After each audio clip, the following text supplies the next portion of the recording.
Red convent 1978 students charitable trust ద్వారా 90 మంది నిరుపేద ప్రజలకు కళ్ళజోళ్లు పంపిణీ చేస్తున్నట్లు ట్రస్ట్ చైర్మన్ డాక్టర్ బాదం బాలకృష్ణ తెలిపారు. కాకినాడ రామారావుపేటలో గల Lions community hall red convent 1978 students charitable trust ఆధ్వర్యంలో పేదలకు కళ్ళజోళ్లు పంపిణీ కార్యక్రమం జరిగింది.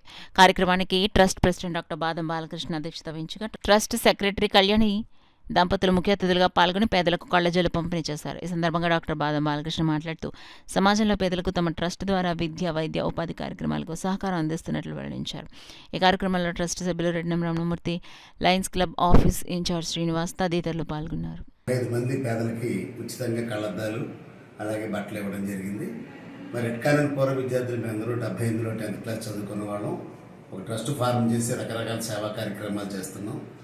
ఇప్పుడు చెప్తున్నట్టుగానే విద్య కోసం, వైద్యం కోసం, స్వయం ఉపాధి కోసం ఎక్కువ మేము కాకినాడ పరిసర ప్రాంత ప్రజలకి సహాయం చేస్తున్నాం.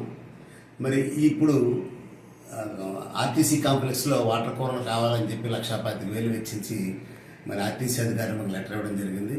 అది కూడా మేము ఒక 4-5 రోజుల్లోనే ఏర్పాటు చేసి, ఎండాకాలం వస్తుంది కాబట్టి ప్రయాణికులకి అందరికీ ఇబ్బంది కలగకుండా ఆ వాటర్ కూలర్ కూడా 500 లీటర్లది ఏర్పాటు చేస్తున్నాం.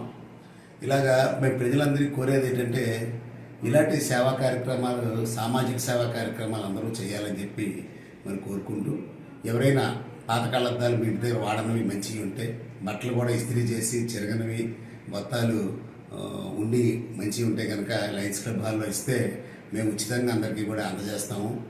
సో దట్ ఏమవుతుందంటే ఎన్విరాన్మెంటల్ ఫ్రెండ్లీ కింద రీసైక్లింగ్ ఆఫ్ 5 గ్లాసెస్ పాత మీ ఇంట్లో వేస్ట్గా ఉండేవి వేరే వాళ్ళకి ఉపయోగపడతాయి.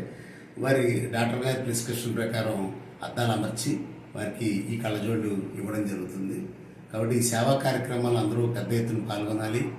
ఈ యొక్క స్టూడెంట్స్ 10th చదివినా, ఇంటర్మీడియట్ చదివినా, డిగ్రీ చదివినా వారి ఎప్పుడు చదివారా బ్యాచెస్ ప్రకారం ట్రస్టులు ఫార్మ్ చేసి సేవా కార్యక్రమాలు చేస్తే, గవర్నమెంట్ చేసే సేవా కార్యక్రమాలతో మనం కూడా చేయగలిగితే మరి చుట్టుపక్కల ప్రజలందరూ సుఖ సంతోషాలతో ఉండి మంచి సమాజం ఏర్పడుతుందని చెప్పి తెలియజేస్తుంది.